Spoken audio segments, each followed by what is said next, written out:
It was a quiet night, the kind where the silence on the street seems even greater than usual. It was already past 11, and there was almost no movement. The shops were closed, the traffic lights flashed yellow, and only occasionally a lone car would pass by, interrupting the calm of the city. Inside a simple but well-maintained black vehicle sat Helena. She had just left a long, tiring meeting and just wanted to get home to rest. She drove calmly, within the speed limit, without anything to draw attention to herself. The radio was low, and she even hummed softly, trying to dispel her fatigue. But suddenly, that peaceful moment changed completely. In the rearview mirror, a pair of red and blue lights began flashing brightly. Her heart raced. She hadn't done anything wrong, so why was a police car telling her to pull over? Helena took a deep breath and, remaining calm, pulled the car over to the shoulder. The car's engine was still roaring loudly when the door slammed shut. A tall police officer emerged, his hand resting on his holster, as if ready for anything. Helena watched in the side mirror, trying to understand the reason for the stop. Good evening didn't come. No explanation either. The first sentence was dry and direct. License and registration. Helena frowned, showing no sign of irritation. She slowly rolled down the window, keeping her hands visible, and replied calmly, "Officer, may I ask why I'm being stopped?" He shone his flashlight directly in her face, nearly blinding her, and said accusingly, "You were changing lanes without using your turn signal. You seem to be under the influence." Helena took a deep breath. She knew she hadn't done any of that, but she didn't argue. She simply leaned forward slowly, opened the glove compartment, and handed over her documents. "This is a government vehicle. I'm a civil servant." The officer took her ID, but didn't seem to care. He simply gave her a wry, slightly smirk and said, "That doesn't make you above the law." She kept her gaze steady without responding. At that moment, she realized that night wouldn't end as simply as she had imagined. What seemed like a routine check was about to turn into something much bigger, and Helena, though tired, already felt deep inside that she would have to face this with a different strength. Helena had already realized that the police officer wasn't there to simply check documents. This was different. The way he approached the car, the way he spoke without even saying goodnight, everything made it clear that he wanted to instill fear, not order. He held the flashlight intimidatingly, illuminating every move, as if to expect to find something wrong. Helena, however, remained calm, her hands visible on the steering wheel. "Get out of the car," he ordered bluntly. She looked up, surprised by the suddenness of his order. "Get out? May I ask why?" he asked, trying to keep his tone respectful. "Don't question it," he replied louder. "I'm asking you to get out now." Helena's heart pounded, but she didn't let it show. She knew any wrong move could be used against her. Still, she took a deep breath and spoke firmly. "Officer, I'm not under the influence of anything. I'm coming from a work meeting. I'd like to understand why you're approaching me this way." He moved even closer, leaning his face into the car. The glare of the flashlight blinded her, and his hand remained poised on his gun holster. It was as if he wanted to remind her, every second, who held the power in that scene. "I decide what needs to be investigated, and now I'm saying, get out of the car." Helena swallowed hard but didn't lower her head. Calmly, she unlocked the door and got out. Even in her simple clothes, her posture was firm. There was no arrogance in her gestures, only a quiet dignity that seemed to bother the officer even more. He led her forward a few steps under the dim light of a street lamp. He ordered her to stand still, arms at her sides. Helena obeyed, but not without questioning. "May I know exactly who the suspect is?" The police officer laughed, a short, almost mocking laugh. "You know what's wrong with people like you? You think you can dictate the rules just because you have a different identity. But here on the street, I'm the one in charge." Those words cut through the air. Helena felt the weight of his arrogance. It was clear this wasn't about safety, but about ego. But instead of getting worked up, she just took a deep breath. She knew calm was her greatest weapon at that moment. He began to jot something down on his pad, muttering to himself as if he'd already decided he was going to accuse her of something. Helena realized, no matter what she said, he had already constructed his version of the story. But little did the police officer know that her silence and firmness were paving the way for something much bigger. Helena stood before him, under the cold light of the street lamp. The street was almost deserted. The light wind blew through her hair, and the silence of the night was broken only by the officer's firm voice, which seemed to want to heighten the tension even further. He took 2 steps closer, staring at her as if trying to elicit a reaction. "Now let's do a sobriety test. Walk in a straight line from here to there," he said, pointing to a faded stripe on the asphalt. Helena blinked slowly, processing his words. She had never drunk on duty, much less that night. It was obvious he was forcing the situation to justify the stop. Even so, she took a deep breath and replied, "Of course." Without arguing, without raising her voice.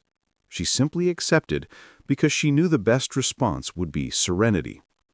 Wearing low heels and with firm steps, she walked the imaginary line he indicated. She didn't stumble, didn't falter. She maintained her posture erect and her breathing controlled, like someone already accustomed to dealing with pressure. When she finished, she turned back to him, her gaze steady and direct. The officer jotted down every detail in his notebook, as if searching for flaws that simply weren't there.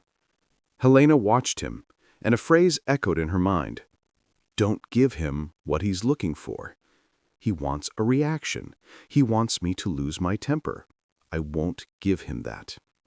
He moved closer again. "Now follow my finger with your eyes," he ordered, moving the flashlight from side to side. She obeyed without hesitation. There was no tremor in her hands, no hesitation in her eyes. The silence that formed between them was more powerful than any words. With each controlled gesture, it became more evident that this test was groundless. When he finished, the officer closed the notebook and muttered, "We'll see what the report says." Helena maintained her composure. Instead of arguing, she simply asked calmly, "Officer, I've completed all the procedures. Is there anything else you want to check?" The question sounded almost like a challenge, but spoken so calmly that he couldn't answer immediately. He expected nervousness, perhaps indignation, perhaps even tears, but she hadn't expected that solid calm, like a wall he couldn't break through. And it was in that moment that Helena realized something important. The greatest weapon against arrogance wasn't shouting nor anger. It was the firm silence of someone who knows they're right. The officer wouldn't admit it, but he was beginning to feel himself losing control of the situation. The silence on the street was almost suffocating. All that could be heard was the wind dragging dry leaves across the asphalt, and the patrol car's engine still running. Helena stood firm, staring at the officer, who stared at her as if every second were a provocation. He'd already run every test and found nothing, but instead of ending the stop, he seemed increasingly determined to turn this into a show of authority. "Get back in the car," he said suddenly. Helena took a step toward the vehicle, but he quickly added, "I'm not finished with you yet." She stopped. She turned back, keeping her gaze calm, but already feeling the weight of his arrogance. "Officer, I did everything you asked of me. If there's nothing else, I'd like to continue my journey." Those words were like gasoline on a fire. He took a few steps forward, eyes narrowed, jaw set. "Are you challenging me?" he asked, his voice heavy. Helena took a deep breath. She knew any misplaced word could be used against her. She chose calm. "I'm not challenging you. I'm just asking for clarity." His response was to slam his hand hard on the hood of the car, the sound echoing through the empty street. "Clarity? I'm the clarity here. I'm the one who decides when it's over." Helena's heart raced, but her expression didn't change. She simply watched, with that firmness that seemed to irritate him even more. The police officer moved dangerously close, so close that the light from his flashlight reflected in her eyes. "Do you know what the problem is?" he said through gritted teeth. "People who think they can question me. People who don't understand that on this street, I'm the one in charge." Helena didn't respond. She remained silent, simply raising the cell phone that was already in her hand. With a simple touch, the camera began recording. "Just for the record," she said, her voice calm but sharp as a blade. For a moment, he froze. The flashlight flickered in his hand and his hardened face faltered, but quickly he regained his composure. "You can record all you want. It doesn't change anything," he grumbled, trying to regain his confidence. But it did, and he knew it. With every second that the camera rolled, his mask of boundless authority began to crack. Helena remained still, recording his every gesture, every word, every look.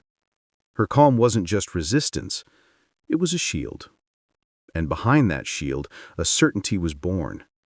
That night would not end like so many others where injustices were lost in silence. He had control of the scene, but now he knew that every word, every gesture, every abuse of power was being recorded, and this bothered him more than any of Helena's responses. He tried to maintain a superior posture, but his eyes betrayed his discomfort. The flashlight wasn't shaking because of the wind. It was shaking because, for the first time that night, he realized he wasn't alone. The camera was the silent presence that would witness everything. "Record it," he said, trying to sound firm. "It doesn't change anything." Helena didn't respond. She just kept her arms steady, the camera pointed, and continued to look into his eyes. Her silence was deafening. It was as if she were saying without words, "Every second you speak, the truth is becoming clearer." He ordered her to repeat the tests, as if persisting might cause her to fail.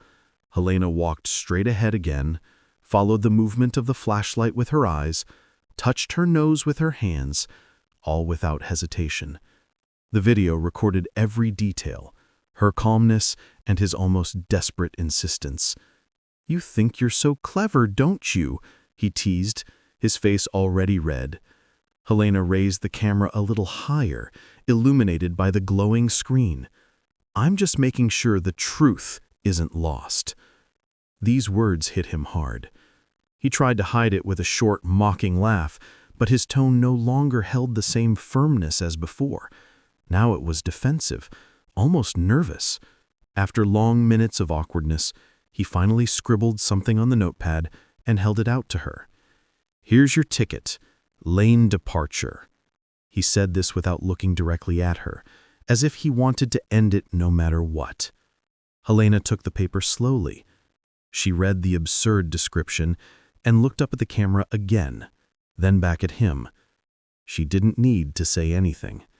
The video already had everything it needed: a police officer trying to force a non-existent violation, and a woman who calmly and firmly refused to give in to the game. She got back into the car, started the engine, and put her cell phone on the dashboard, but before putting the car in gear, she glanced once more in the rearview mirror. He was still standing in the middle of the street, staring intently at her car, as if he'd lost a battle he didn't even fully understand. In that instant, Helena made her decision. This wouldn't just be a simple ticket. The proof was in her hands, and she knew exactly what to do with it. Helena got into the car, calmly closed the door, and took a deep breath. The steering wheel felt heavier than ever, as if that simple object carried the entire weight of the night. The police officer was still standing in the middle of the street, watching from afar, but she didn't look back again. She put the car in gear and drove on, letting the red and blue lights of the patrol car disappear in the rearview mirror. The silence inside the car was different now. It was no longer the tranquil silence of when she'd left the meeting. It was a heavy silence, filled with fresh memories of his authoritative voice, the flashlight in his eyes, the hand close to his holster, as if every second had been calculated to intimidate her. Helena glanced at her cell phone on the dashboard. The screen still showed the recorded video, frozen on the last scene where the police officer handed her the ticket. For a few seconds, she wondered if she really should have done that. But then, in an instant, the answer came. Yes, this wasn't just about her. Driving home, her mind filled with reflections. How many people had been in situations like that, but never had the chance to record it? How many simply accepted the injustice for fear of the consequences? How many lost their voice in the face of someone who used their uniform as a shield for their ego? Her heart sank, but it wasn't fear. It was indignation. And within her, a strength was born. With every kilometer traveled, the decision became clearer. She wouldn't let it end with a simple, unfair ticket tucked away in a drawer. It wouldn't be another forgotten case among so many others. When she got home, the clock was already ticking midnight. The street was quiet, but inside her, the turmoil continued. She went inside, dropped her bag on the sofa, and before anything else, plugged her phone into the charger. She sat at the kitchen table, opened the video, and watched it again. Every arrogant word, every forced gesture, every unjustified order was there, recorded. The most striking thing wasn't his aggression, but how comfortable he seemed doing it, as if it were part of his routine. Helena rested her elbows on the table and ran her hands over her face. She was tired, yes, but more than that, she was determined. This wouldn't just be a bad memory from any other night. It would be the beginning of a fight. In that silent dawn, alone in the house, she murmured to herself, "He's going to have to answer for this." And there, without witnesses, but with the truth engraved in her hands, Helena traced the first step in what would be a battle for justice. The next morning, Helena woke early, despite having slept little. Her body still carried the weight of the previous night, but her mind was sharp, driven by a determination that left no room for doubt. She looked at her cell phone on the table. The video was there, intact, as a reminder that she hadn't imagined anything. It had happened, and it was recorded. She made a strong coffee, sat down at her laptop, and began writing a detailed report of everything she'd experienced. Every word was carefully chosen, every time noted, every detail recorded. She didn't want anything left out, because she knew that in situations like these, even silence could be distorted. When she finished, she sent a copy to her trusted lawyer. A few minutes later, she received a call. "Helena, I saw the video. This is serious. Are you sure you want to go through with this?" asked the firm voice on the other end. "More than ever," she replied without hesitation. "I won't let it go." The lawyer explained the steps. File a formal complaint against the officer, send copies of the video to the Internal Affairs Department, and also contact federal agencies. Helena listened silently, taking notes, and finally simply said, "Do it." That same day, the documents began to be filed. The video was attached to the charges along with her account. It was the solid foundation that dismantled any attempt at manipulation. Meanwhile, on the other side of town, the officer went about his business as if nothing had happened. He submitted reports, made new approaches, and even commented to colleagues about a woman who tried to impose herself. He laughed, thinking he had won yet another battle. He had no idea that just a few kilometers away, a much larger machine was already in motion. Late in the afternoon, Helena received a short message from the lawyer. Filed. Now it's official. She closed her eyes and took a deep breath.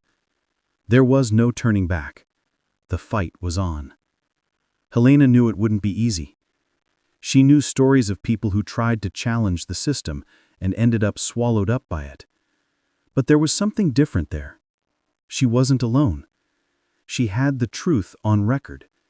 She had legal support.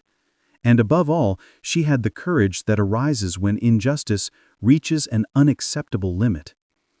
That night, as she lay in bed, she felt no fear. She felt the weight of responsibility. Because she knew she wasn't fighting just for herself. She was fighting for every person who had ever remained silent in the face of an abuse of power. And now, with the evidence in her hands, it was only a matter of time before that officer realized his arrogance had hit an unbreakable wall.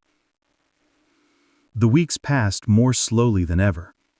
Each day felt like a rehearsal for the moment Helena knew would come, the courtroom. While the officer went about his daily routine, laughing in the corridors of the police station, she prepared herself in silence. Not with scandals, not with headlines, but with evidence, discipline, and focus. The day finally arrived. The clock struck 9 in the morning when Helena got out of her car in front of the courthouse. She wasn't wearing a casual dress, nor was she choosing modest clothing. She chose what represented her entire career, her official uniform. The impeccably aligned fabric, the medals gleaming in the soft sunlight, and the insignia on her chest that needed no explanation. As she walked through the doors, silence fell. People turned, some in respect, others in curiosity. Here was not just a driver stopped in an unfair checkpoint. Here was a woman who had dedicated her life to discipline, order, and service. Across the room, the police officer was waiting for her. His suit was ill-fitting, his expression grim, and the same air of superiority he had worn that night. But for a moment, when his eyes met her uniform, his confidence wavered. The sarcastic smile he usually wore faded, giving way to a tense expression. The judge entered, and the session began. The lawyers presented formal arguments, but Helena knew the real battle would not be in the flowery words on the papers, but in what was recorded.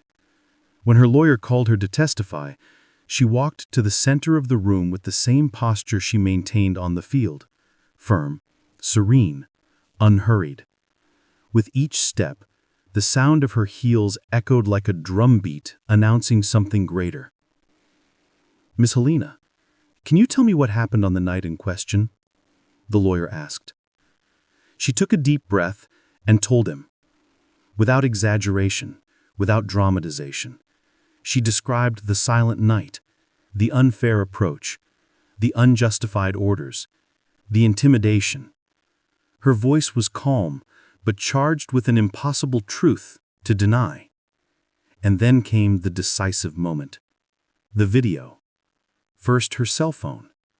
The clear, stable image showing every absurd order, every aggressive tone, every hesitation of the officer in front of the camera. Then, the footage from the patrol car itself, which confirmed everything. The entire courtroom fell silent. Not one. No noise, no whispers, just the dry sound of reality played out on the screen. The officer looked away, moved his hands, pressed his lips together. For the first time, he seemed smaller than his uniform. Helena didn't need to say anything else. The evidence spoke for itself, and everyone in the room understood. This wasn't just a fight over a ticket. It was about respect, about boundaries, about what it truly means to have power. The silence in the room after the video was heavy. Every person there had seen the same thing, a calm woman, obeying every order, and a police officer using his position to intimidate. The judge adjusted his glasses and paused for a long time, as if giving everyone time to absorb what they had just seen. Helena's lawyer approached her on the witness stand. "Did you ever refuse to cooperate?" he asked firmly. "No, I complied with all orders, even without receiving a clear explanation," he replied calmly. "Did you present your official identification?" "Yes. I informed them that I was in a government vehicle and that I am a civil servant." The lawyer nodded, making it clear that each answer she gave dismantled the officer's narrative. It was the defense's turn. The officer's lawyer stood, trying to appear calm. "Miss Helena, couldn't it be possible that the officer was simply concerned for your safety and that of the other drivers?" She looked at him calmly. "I was within the lane. There were no signs of intoxication. I posed no danger. The video shows it."